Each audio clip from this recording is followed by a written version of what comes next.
Boa noite a todos. Essa é a nossa quinta oficina do projeto de extensão Meu Lugar para Viver. E daqui a pouco nós daremos início, né, à apresentação, mas por enquanto a gente vai esperar um tempinho até que o pessoal consiga entrar na live.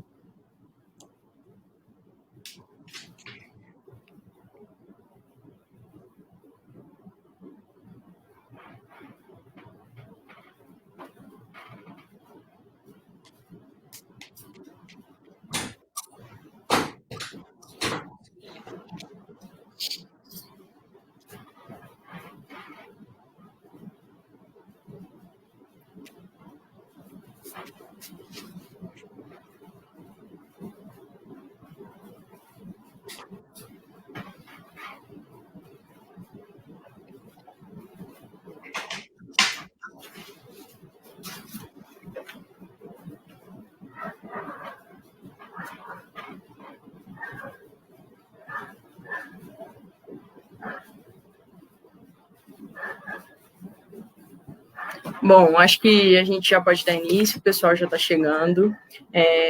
Queria dar boa noite a todos. Para quem já conhece o projeto, é um prazer ter vocês aqui de novo.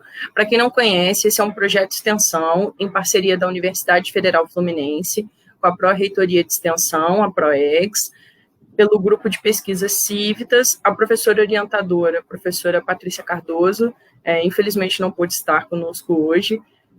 Eu sou a aluna responsável pelo projeto, meu nome é Luísa Índio, sou graduanda em Direito pela UF, estou atualmente no 7º período, e a nossa convidada muitíssimo especial hoje é a professora Carol Hermano. Ela é advogada, residente na Procuradoria-Geral do Estado do Rio de Janeiro e pós-graduanda em Direito e Advocacia Pública.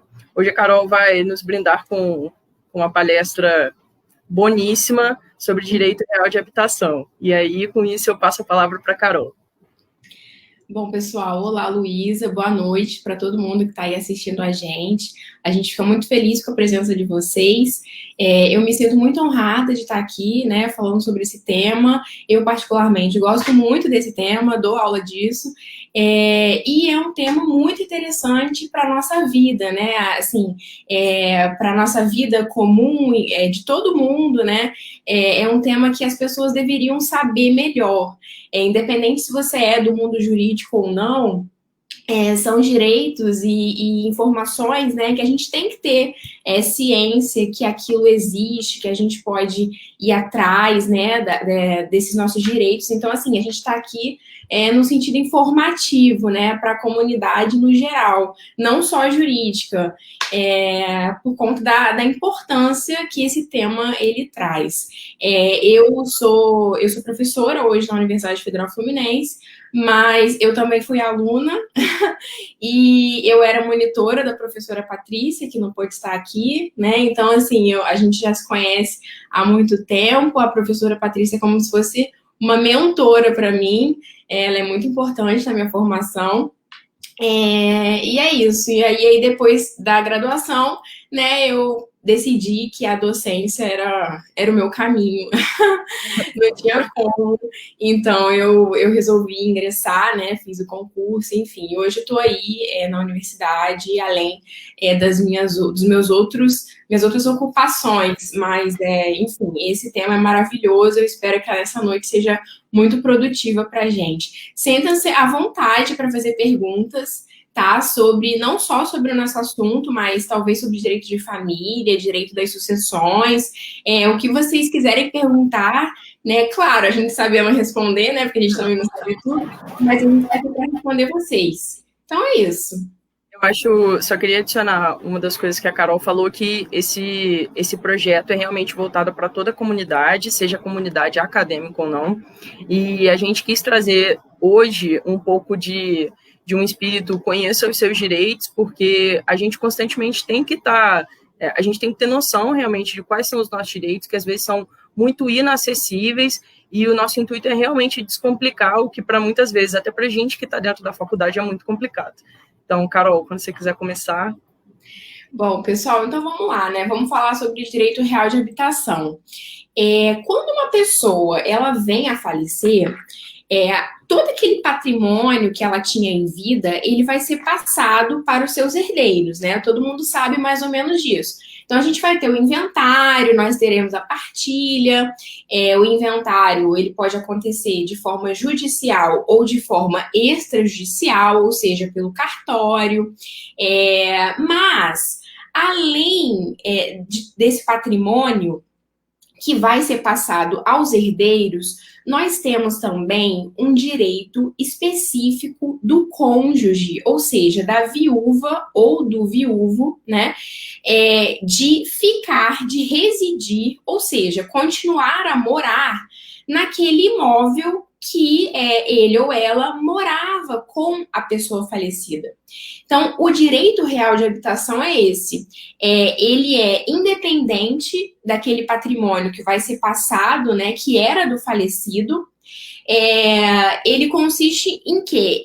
No direito do viúvo ou da viúva permanecer naquele lar em que ele estabeleceu com a pessoa que faleceu. Então, assim, aqui a gente não está falando de titularidade dos bens, ou seja, pode ser que aquele bem, aquela casa, a única casa que o falecido deixou, seja partilhada entre vários herdeiros. Mas se ele deixou uma viúva ou um viúvo, o que vai acontecer? Aquele viúvo ou viúva vai poder continuar morando nessa casa. Tá? Então, independente da titularidade daquela casa.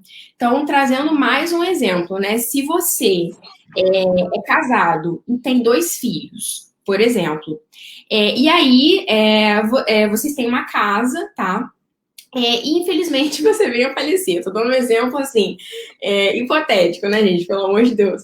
E aí, essa casa, ela vai ser partilhada entre os seus filhos, a sua esposa, vai depender muito do regime de casamento também. Mas agora, independente dessa partilha da casa, a sua esposa, tá, ou seu esposo, ele vai poder continuar morando nessa casa até que ele venha a falecer também. É como se fosse um usufruto, né? As pessoas, assim, que não são do mundo jurídico, geralmente sabem o que é usufruto. Então, eu trago esse conceito para vocês entenderem mais ou menos do que se trata. É como se fosse um usufruto. Aquele viúvo ou aquela viúva podem morar naquela casa, tá? Independente de quem venha a ser o novo proprietário. Entendem? Depois que aquela pessoa veio a falecer. Então, é isso que a lei traz. O que acontece? Mas, Carol, explica para as pessoas o que para quem não é do mundo jurídico e de repente não conhece, o que seria o usufruto, então? O usufruto, ele é um direito real, né, de utilizar alguma coisa e tirar frutos daquela coisa. Então, assim, numa casa, por exemplo, ou num sítio, vou dar o exemplo de um sítio que fica mais fácil. O que é usufruto? Eu não estou falando aqui de direito real, tá, gente? De habitação, estou falando de usufruto agora. O que é usufruto? Você pode utilizar, por exemplo, do sítio, e no sítio tem vários peixes no lago e tem várias árvores frutíferas. Você pode recolher todos aqueles frutos, aquilo tudo ali é seu, tá? Ou seja, você pode utilizar daquele bem, daquele sítio e tirar os seus frutos. Mas isso não se confunde com a propriedade daquele imóvel. O direito real de habitação é como se fosse isso. O viúvo ou a viúva podem permanecer naquela casa, vão ficar naquela casa, vão morar. Pode ser que a casa não seja deles mais, porque aquela casa pode ter sido transmitida, né, para os herdeiros, a gente tem que ver o regime de casamento. Mas, quando a gente fala de direito real de habitação, a gente nem trata de regime de casamento. Ele independe do regime de casamento. Então, assim, qualquer que seja o regime adotado, nós teremos o direito da viúva ou do viúvo de permanecer naquela casa. Quando eu tenho muitos imóveis, isso acaba que não traz muita importância, porque aquele viúvo ou aquela viúva, né, ou seja, quando o falecido deixou muitos imóveis, o viúvo ou a viúva, ele vai acabar ficando com um dos imóveis, né, isso fica um pouco mais fácil. Mas, assim, na realidade brasileira, a maioria das pessoas tem uma casa ou duas, né? Então, assim, a gente tem... o IBGE publicou, por exemplo, esse ano, que a renda média do brasileiro é 2.500 aproximadamente. e a gente tem 66,4% de casas próprias no Brasil. Então, assim, muita gente tem casa própria. Mas pela renda do brasileiro, você percebe que ele não pode comprar tantas casas assim, né? Então, assim, a maioria das famílias, né, da nossa realidade, elas contam com uma, duas casas. E aí, quando o pai ou a mãe vem a falecer, os filhos vão querer vender, né, aquela casa e pegar o dinheiro. Será que eles vão poder fazer isso? Não pode. Por quê? Porque o viúvo ou a viúva, ele tem o direito de permanecer naquela casa, independente se os filhos agora também são donos dessa casa. Entendem?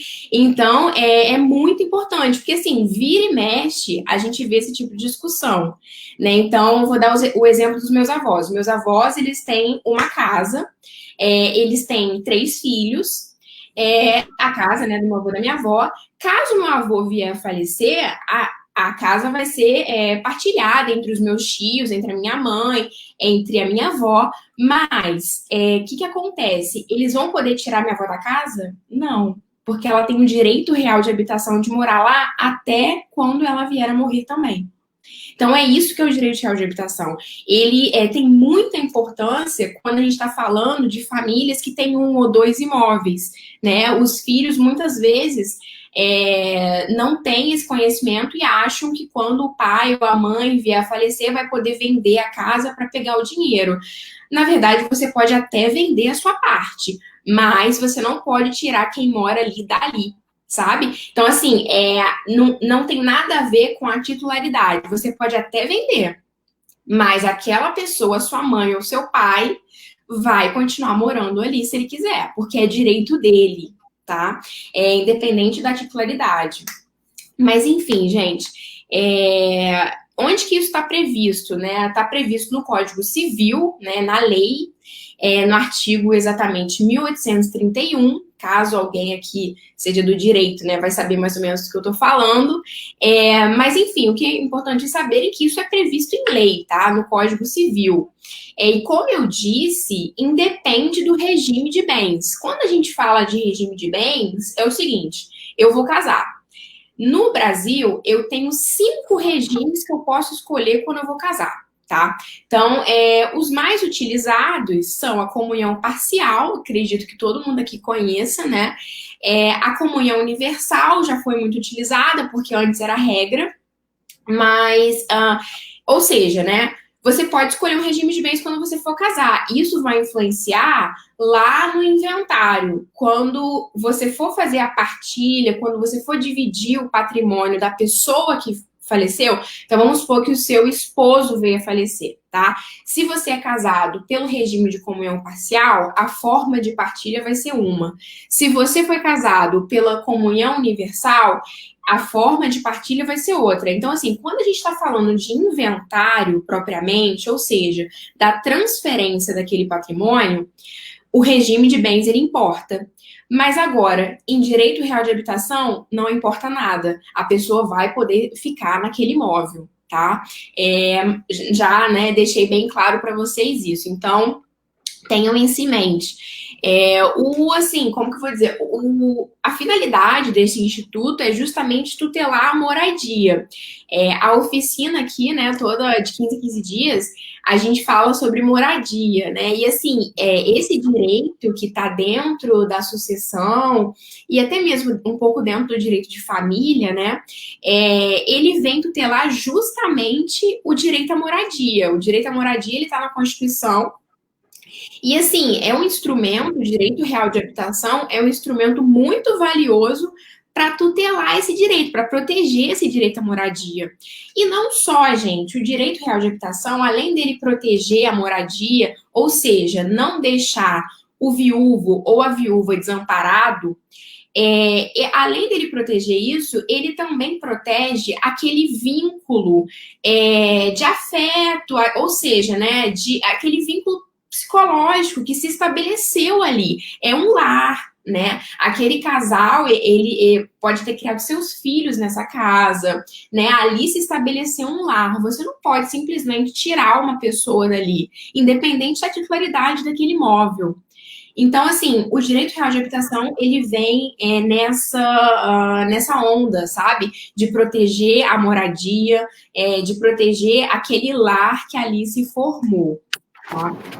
Bom, Eu acho legal, Carol, que você ressaltou que o direito real de habitação, a lei trouxe ele de forma a proteger mais a pessoa do que o patrimônio em si, porque, na realidade, assim, falar de inventário, falar de partilha, falar de sucessão de bens é um tema muito polêmico. Normalmente a gente vê muitas brigas, a gente vê muitas discussões, mas a gente não pode esquecer também daquela pessoa que ficou ali, que de repente perdeu o seu cônjuge, seu companheiro, a sua companheira, e normalmente já está em idade mais avançada, a gente tem casais que vivem aí 50, 60 anos juntos, e que tem que ter preservado o direito de permanecer naquele lar, que eles constituíram a família, que eles conquistaram aquela casa juntos, criaram, educaram os filhos. Acho muito interessante. É exatamente isso. Então, assim, agora imagina se não existisse esse direito real de habitação. Você poderia tirar aquela pessoa que é velhinha, às vezes, né, que é idosa, idade avançada. Porque, gente, a gente sabe que existem pessoas que não têm esse senso, né? Assim, se não existisse, isso poderia acontecer. Você veria muito filho tirando o pai e a mãe da casa em que morava para vender, né, e querer a sua parte, depois que o pai ou a mãe veio a falecer, e aí o outro ficou vivo. Mas, assim, por conta da existência desse direito, você não há essa possibilidade, tá? E ele é independente, como eu disse para vocês, de quem vem a ser o novo dono daquele bem, independente também da existência de outros bens, que pode ser no próprio inventário você tenha outros bens, mas aquele em que se estabeleceu o lar, ele primeira coisa, ele é preferencial, né, para o cônjuge, a viúva ou o viúvo. Se for bem suficiente para ele poder ficar com aquele imóvel, com a sua titularidade daquele imóvel, ou seja, para ele se tornar dono daquele imóvel sozinho, melhor ainda. Mas a gente sabe que a realidade no Brasil não é essa, né? A gente sabe que as pessoas têm, sei lá, 2 ou 3 filhos e às vezes tem uma casa. Então, é por isso que o direito de habitação, ele tem muita importância, porque na realidade que a gente vive, ele é essencial para não deixar aquela pessoa desamparada. Né? Ela pode continuar vivendo ali até ela um dia vier a falecer. Bom, e perguntas podem surgir, né? A primeira pergunta, assim, que pode vir à mente é o seguinte: Karine, mas e se essa viúva ou esse viúvo, ele vem a casar de novo ou estabelecer uma nova união estável, tá? E aí, ele perde o direito real de habitação? Então, gente, o entendimento é que não, ele não perde, tá? Na lei antiga, nós tínhamos a diferenciação. E o que acontecia? A pessoa perdia. A lei estabelecia que se ela viesse a casar novamente, ou se ela estabelecesse uma nova união estável, ela perderia aquele direito de habitar naquela casa.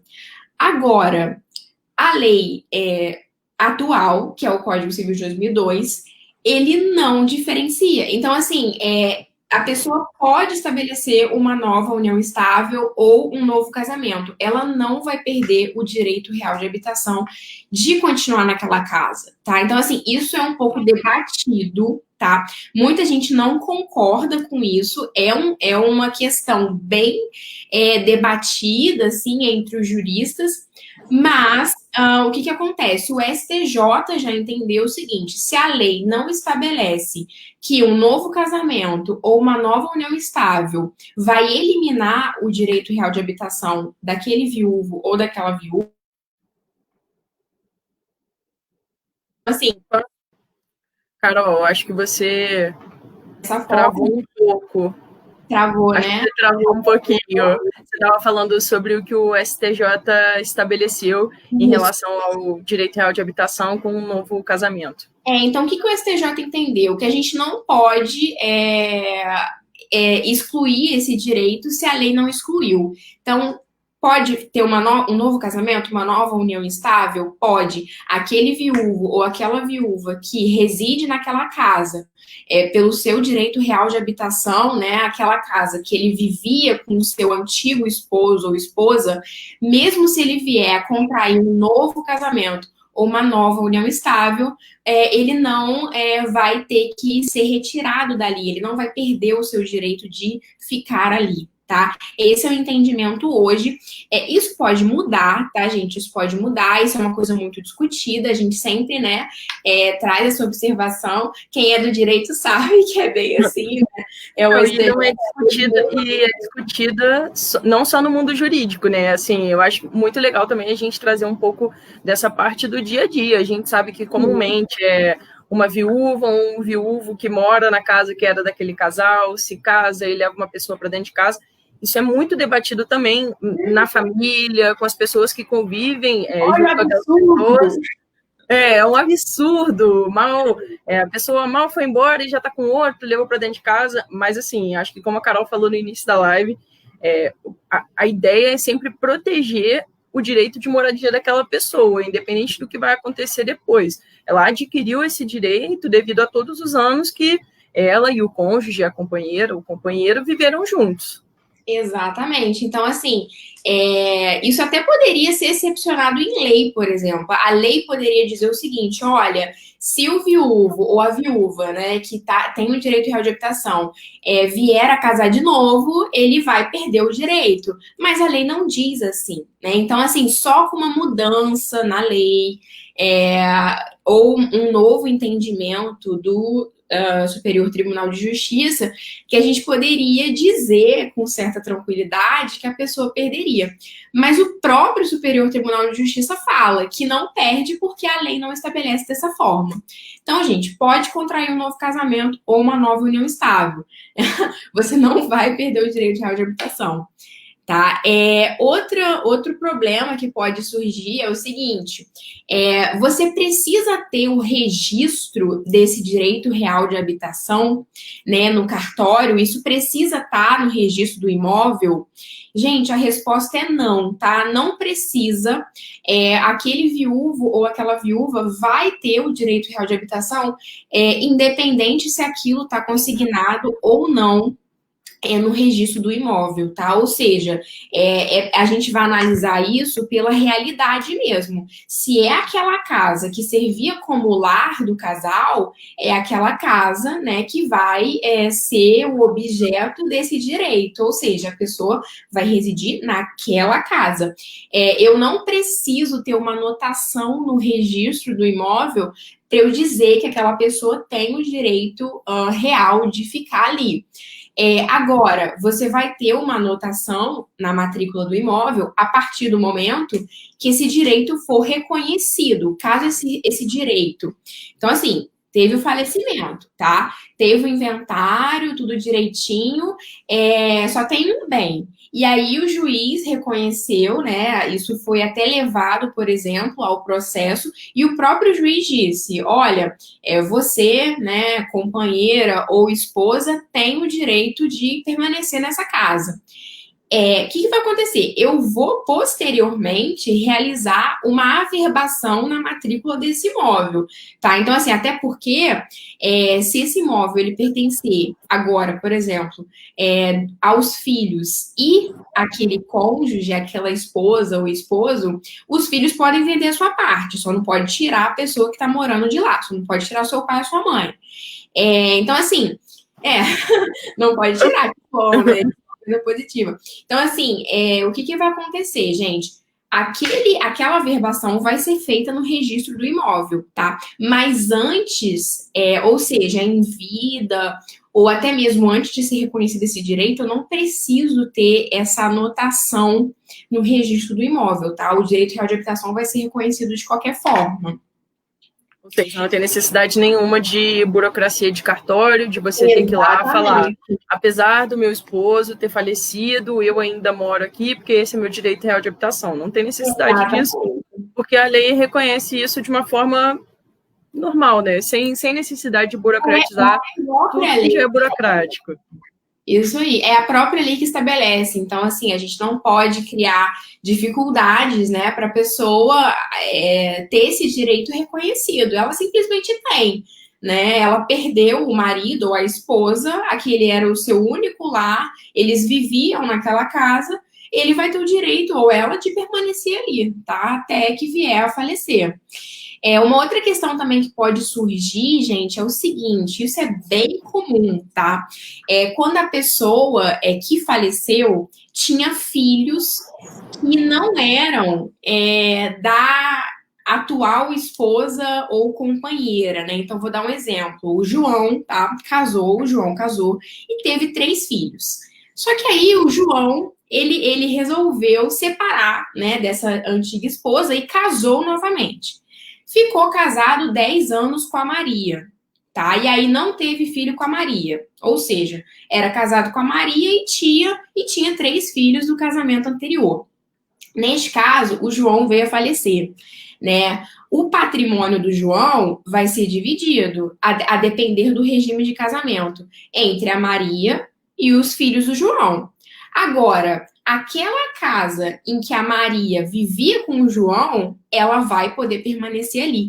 Não tem problema se o João tinha filhos anteriores ao casamento, tá? Pode ser que aqueles filhos que são anteriores ao casamento com a Maria venham a ser donos da casa agora, né? Porque a gente vai ter uma divisão do patrimônio do João e os filhos são herdeiros, né? Eles vão herdar no patrimônio. Mas agora, o direito da Maria de permanecer nessa casa tá intacto e vai ficar, tá? Independente até mesmo se ela vem estabelecer um novo casamento ou uma nova união estável.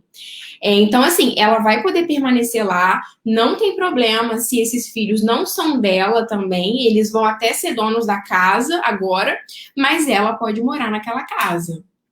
Então, assim, essa dúvida pode surgir, né? Então, eu acho que com certeza pode surgir e surge, né, Carol? Porque a gente sabe que as relações humanas estão suscetíveis a qualquer tipo de acontecimento. Então, aqui eu acho que é legal a gente falar que a gente não está falando do que é errado e do que é certo. A gente está falando do direito que aquela pessoa que perdeu o seu cônjuge, seu companheiro, sua companheira tem. Então, e aí, Carol, nesse caso, por exemplo, da Maria, até quando vai durar o direito real de habitação dela? Então, o direito da Maria, né, da viúva, de ficar nessa casa vai ser para sempre, até que ela vier a falecer. Como eu disse para vocês, o STJ entende que até mesmo um novo casamento ou uma nova união estável não exclui. Existem pessoas que defendem que você teria que excluir, né? Como eu já disse, mas o tribunal entende que não.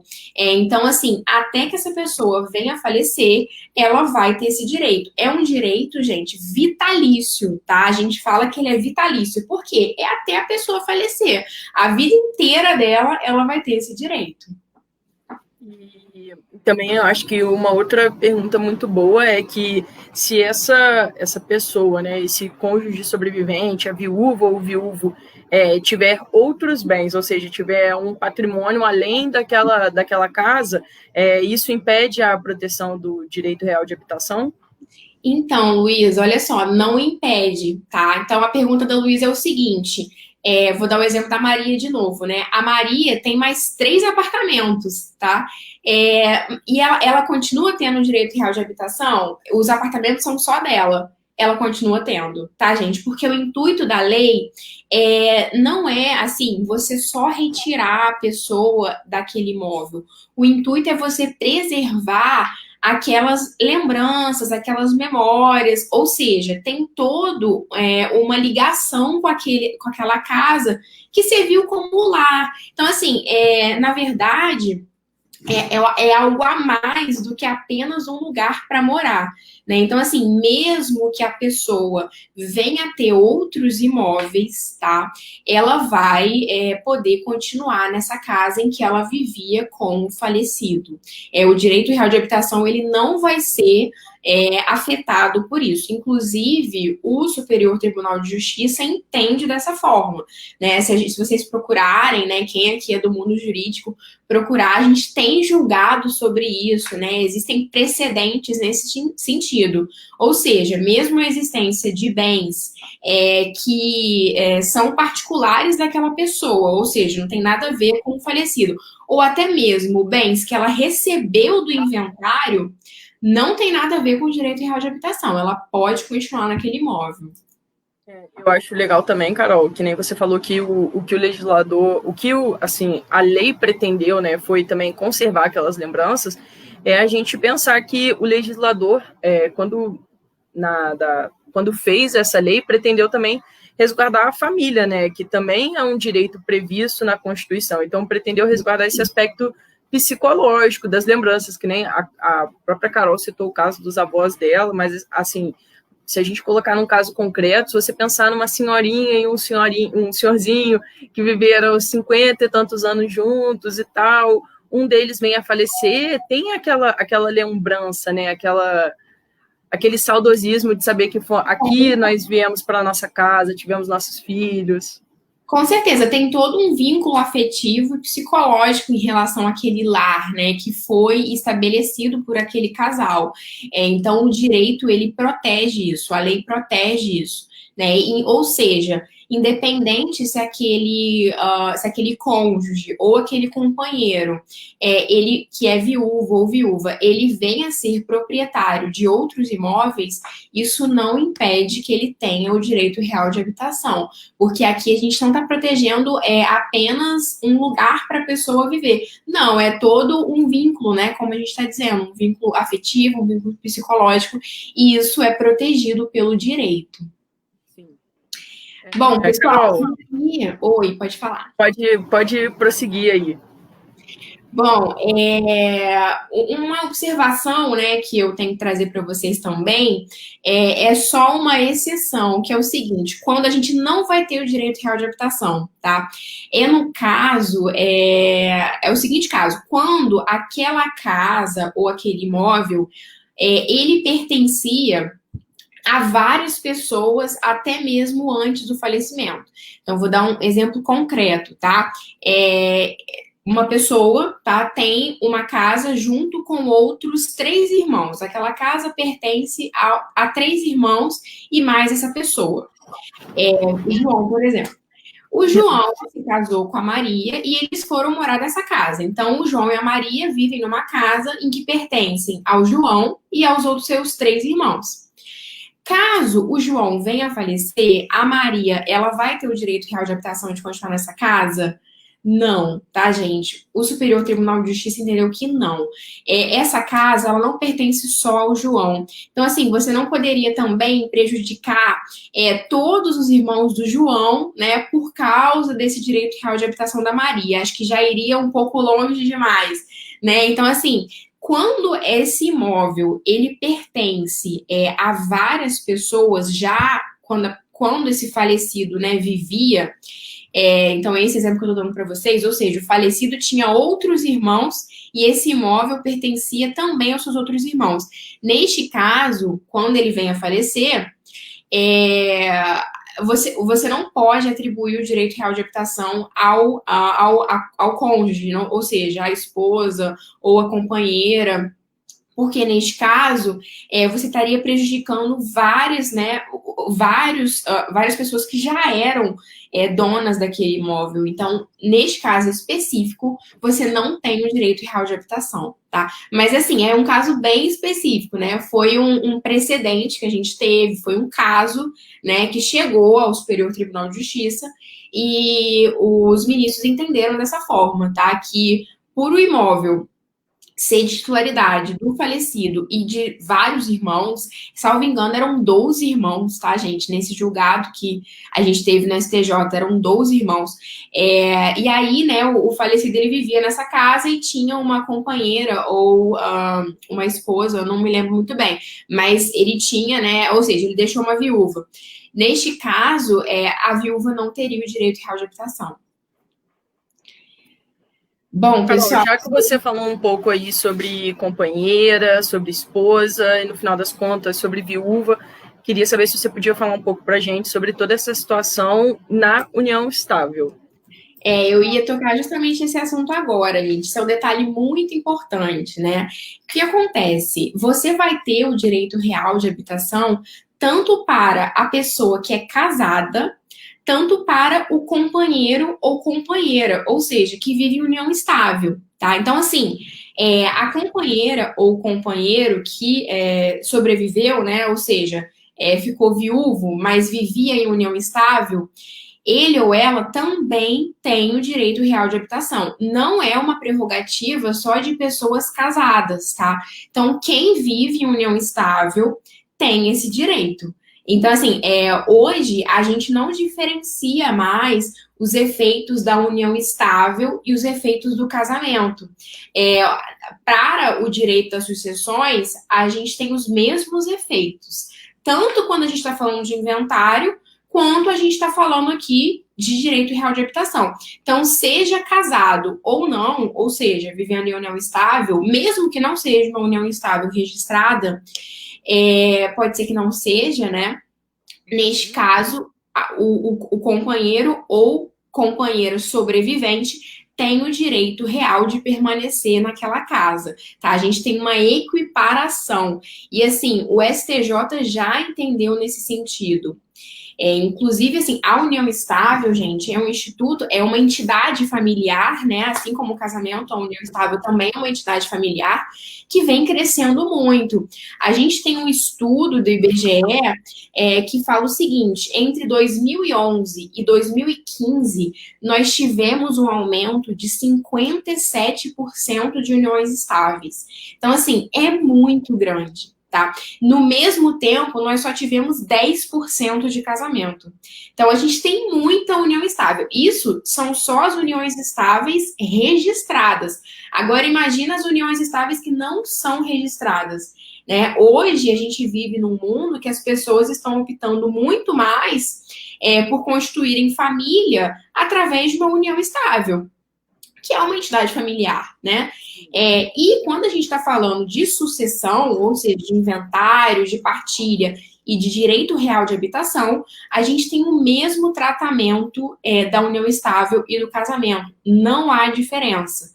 Tá? E isso, assim, foi reconhecido pelo STJ e pelo STF, principalmente, né? Existem julgados, né? Existem casos que foram paradigmas, assim, né? Que mudaram toda a estrutura que hoje a gente trabalha. Nós temos alguns recursos que chegaram no Supremo Tribunal Federal, em que, dentro deles, né, o tribunal entendeu que nós teríamos sim uma equiparação. Então, a gente não vai diferenciar a união estável e o casamento quando a gente está falando desses assuntos, tá? Vai ser a mesma coisa. Então, se tudo que eu falei, né, do direito real de habitação, se aplica àquela pessoa que vive em união estável, tá? Então, caso aquele exemplo que eu dei, por exemplo, né, do João e da Maria. O João tinha 3 filhos, foi casado. E aí, vamos supor que ele constituiu uma união estável, né, com a Maria, depois da separação que ele teve do seu antigo casamento. A Maria viveu com o João 10 anos em uma união estável. O João veio a morrer. A Maria vai poder permanecer na casa? Vai, tá, gente? Ela não é casada com ele, mas ela vivia em união estável. É a mesma coisa, são os mesmos efeitos. Então, ela vai poder continuar naquela casa. Carol, a Marcela Capato, uma das integrantes do nosso grupo de pesquisa, fez até um comentário que eu acho muito legal a gente colocar aqui, que é que muitas pessoas acreditam que a união estável não gera os mesmos direitos que o matrimônio em si, principalmente porque tem menos formalidades. Mas eu acho que foi justamente o que você falou. Tanto a união estável quanto o casamento são entidades familiares reconhecidas como iguais, né?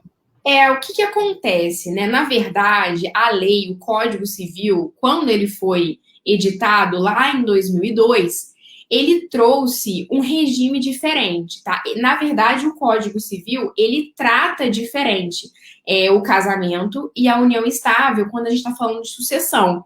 Se você for estudar, né, o Código Civil na parte de sucessão, você vai ver, né, e isso eu passo para os meus alunos, você vai ver, quem é meu aluno está aqui vai lembrar.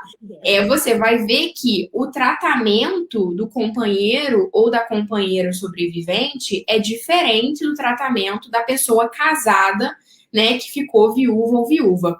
Mas o que acontece?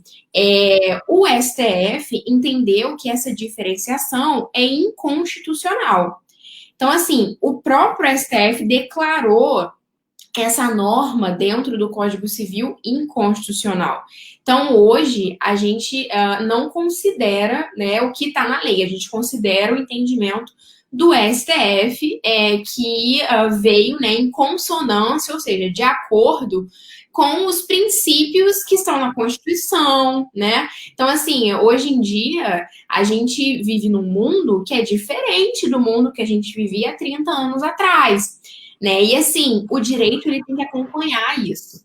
E aí, quando o Código Civil ele foi editado, ele tratou a união estável diferente, mas hoje as pessoas estão escolhendo viver em união estável e elas querem que o tratamento seja igual, né? Então, assim, e esse tratamento tem que ser igual até mesmo para a proteção daquela entidade familiar, não tem nenhuma diferença, né? Então, o STF, ele veio, né, julgou nesse sentido e declarou essa norma do Código Civil inconstitucional. Então, hoje a gente tem o mesmo tratamento para quem tem união estável e para quem tem casamento, quando a gente está falando de direito sucessório, direito real de habitação, tá? Como eu disse para vocês, né, essa questão da união estável tem crescido muito.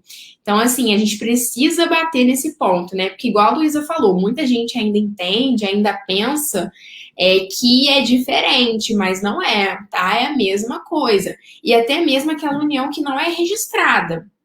Porque pode ser, né, que você faça um registro daquela união estável. Mas pode ser que você não faça. E aí você vai ter que, no caso, posteriormente, né, reconhecer essa união em juízo, por exemplo. Aí você vai trazer provas ao processo, né, que você realmente vivia em união estável. É um pouco mais complicado. Qual que é a orientação, gente? Nós, como advogados, que a gente vai falar? Registra, né? É muito mais seguro que você vá lá no cartório e faça um registro da sua união estável. É bem melhor. É mais Carol, seguro para você. em relação a exatamente isso que a gente está falando, primeiro só um comentário sobre o que você falou em relação à mudança de sociedade, hábitos, enfim, e mudança do direito. Eu acho muito importante. Isso é uma coisa que eu falo sempre. O direito tem que proteger a gente. Então, se o nosso hábito muda, né, se a sociedade está mudando, o direito tem que mudar para que ele continue protegendo as pessoas. E em relação ao registro, sobre a importância de você ir ao cartório, registrar uma união estável, fazer uma certidão de união estável, uma certidão de casamento, que seja.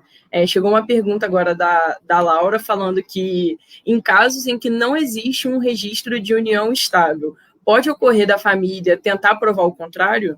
Claro, né? Isso pode acontecer. Inclusive, eles vão tentar. Geralmente, eles vão querer tentar provar o contrário. Isso pode muito acontecer, tá? E aí vai, assim, do trabalho, né, que a gente vai fazer ao longo do processo para tentar convencer o juiz de que essa união estável realmente existia. Então, gente, foto no Instagram é prova? É prova. Foto no Facebook é prova? Aquele status lá do Facebook também é prova. Então, assim, tudo que for importante, tudo que demonstre, né, que você vivia em união estável, você vai levar ao processo. Caso você esteja do outro lado, ou seja, você é filha da pessoa que faleceu e você quer defender que não há essa união estável, né? Que a pessoa, na verdade, namorava o seu pai ou sua mãe, então ela não teria o direito de herdar e também não teria o direito real de habitação, por exemplo. Sim. Neste caso, você também vai usar de todos os argumentos possíveis para convencer o juiz que essa união estável não existia, né? Isso vai ser caso a caso e vai depender também do trabalho do próprio advogado, né? O advogado tem que ser esperto, né, e prestar atenção nas provas que ele pode levar ao processo que vão comprovar que existia ou não aquela união estável. Sim. Sim. Gente, um detalhe também é o seguinte: quando a gente fala de união estável, e até mesmo casamento, a gente não pode esquecer das uniões homoafetivas, né? Então, assim, esse mesmo tratamento que a gente está falando de direito real de habitação, de herança, isso também cabe ao companheiro ou companheira numa relação homoafetiva, né? Então, se você tem companheira, companheiro, companheiro, companheiro, vai ser a mesma coisa, tá? Então, assim, eu falei o seguinte, que o direito real de habitação, ele se aplica não só à pessoa casada, mas ao companheiro ou companheira que vive em união estável. E digo mais, inclusive as uniões homoafetivas, tá? É o mesmo tratamento. Então, assim, independente do gênero, tá, gente? O tratamento é igual. Então, vamos supor que, naquele exemplo que eu dei, tá? O João teve 3 filhos. Isso é muito comum, né? Eu conheço várias pessoas que hoje aconteceram isso, assim, né? Que são exemplo disso. Por exemplo, teve 3 filhos. E depois vem a constituir um casamento ou uma união estável com uma pessoa do mesmo sexo, tá? Essa pessoa tem filhos e tem hoje o companheiro ou a companheira que é do mesmo sexo.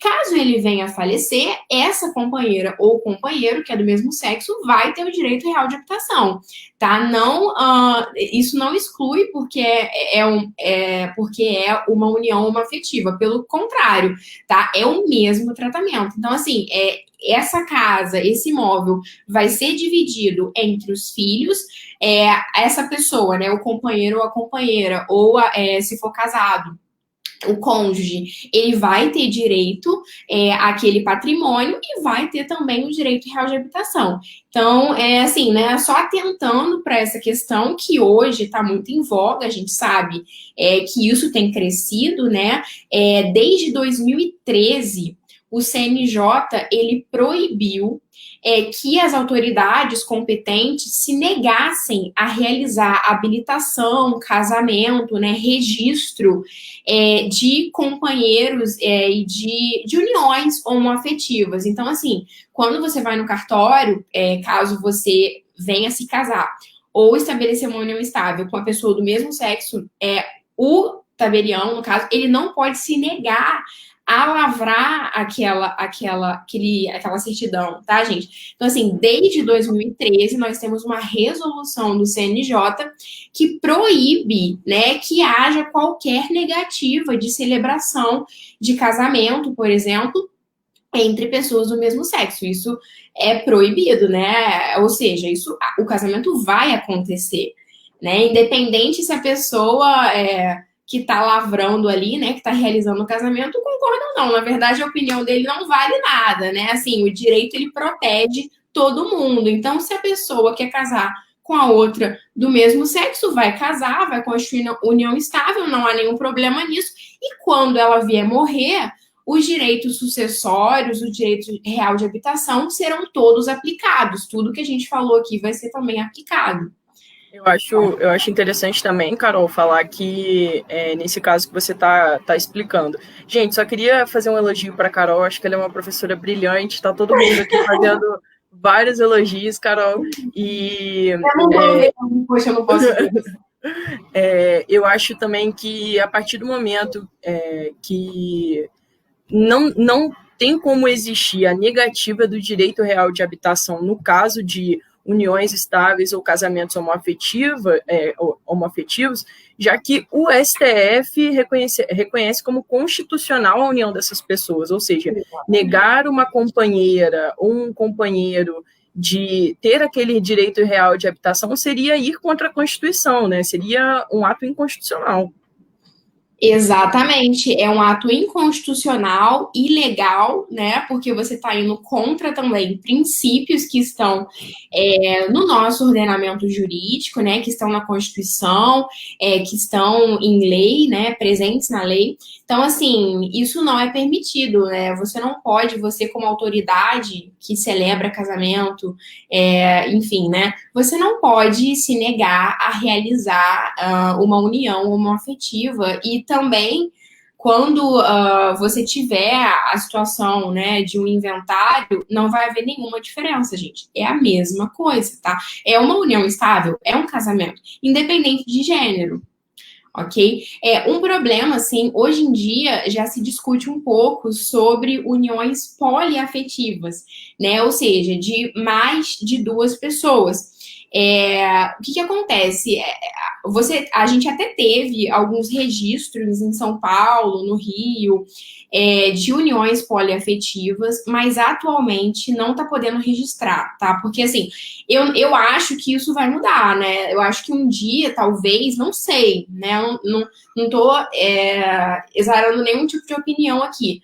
Mas talvez isso tende a mudar, né? A partir do momento que as pessoas começam a estabelecer. Gente, se as pessoas querem viver assim, quem é, né, o legislador para dizer que ela não pode viver assim, né? Assim, isso não existe. Mas, bom, em relação às uniões poliafetivas, a gente tem tido discussão, porque fica um pouco mais complicado, né? A gente ainda não está habituado com os efeitos. Isso ainda vai ser muito debatido para a gente poder aplicar. Então, assim, hoje a gente não tem ainda uma previsão, nem do STF, nem do STJ, sobre como a gente aplicaria isso para uniões poliafetivas.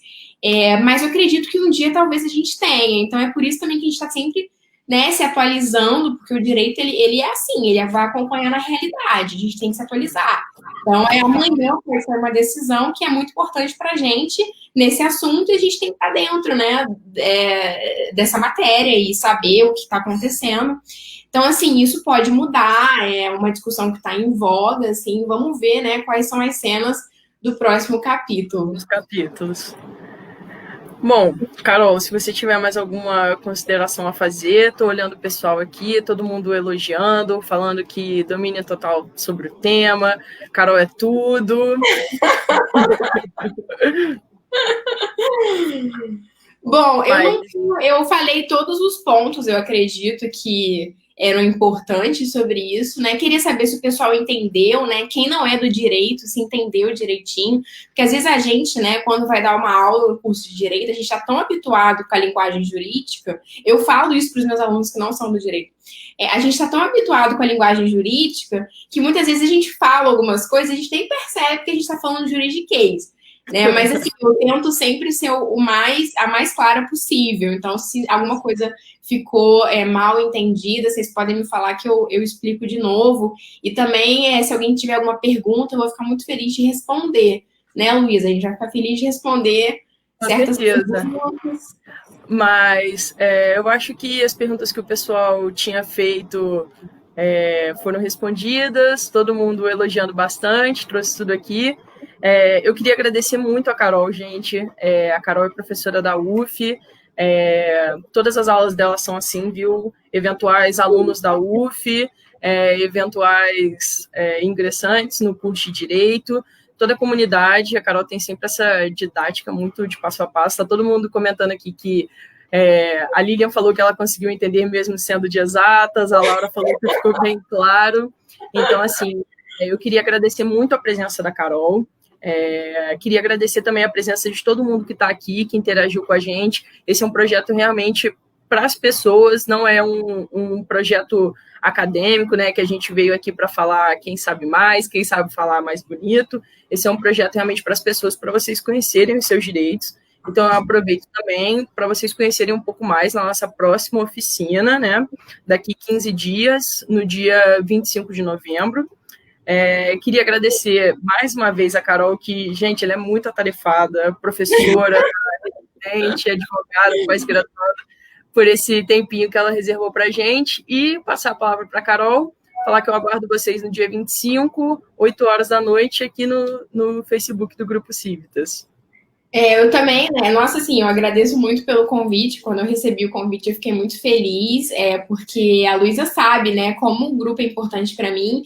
Eu faço parte do grupo desde a graduação, então, assim, é muito tempo, né, que eu venho acompanhando a trajetória do grupo e, assim, é um grupo que faz muita diferença, né? A gente poder debater com a comunidade, né, trazer informação que não assim, que não deve ficar só para a gente, né, que é advogado, as pessoas têm que saber de certos direitos que elas têm, né, assim, isso não é um privilégio, isso é assim, é básico, muitas coisas as pessoas têm que saber, né, que elas detêm, que elas têm certas prerrogativas, então, assim, essa oficina, eu acho, assim, a finalidade dela, eu acho sensacional, porque é muito difícil a gente ver isso, né? Tem tanto evento jurídico acontecendo e nenhum é voltado para a comunidade, que não é jurídica, né?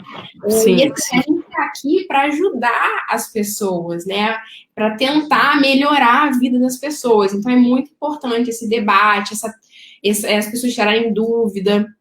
Então é isso, eu me coloco à disposição também. Quem é meu aluno, né, já sabe os meus contatos, mas o meu e-mail eu vou deixar à disposição. Se alguém quiser me mandar um e-mail, é carolermano@hotmail.com, com E sem H, tá? carolermano@hotmail.com.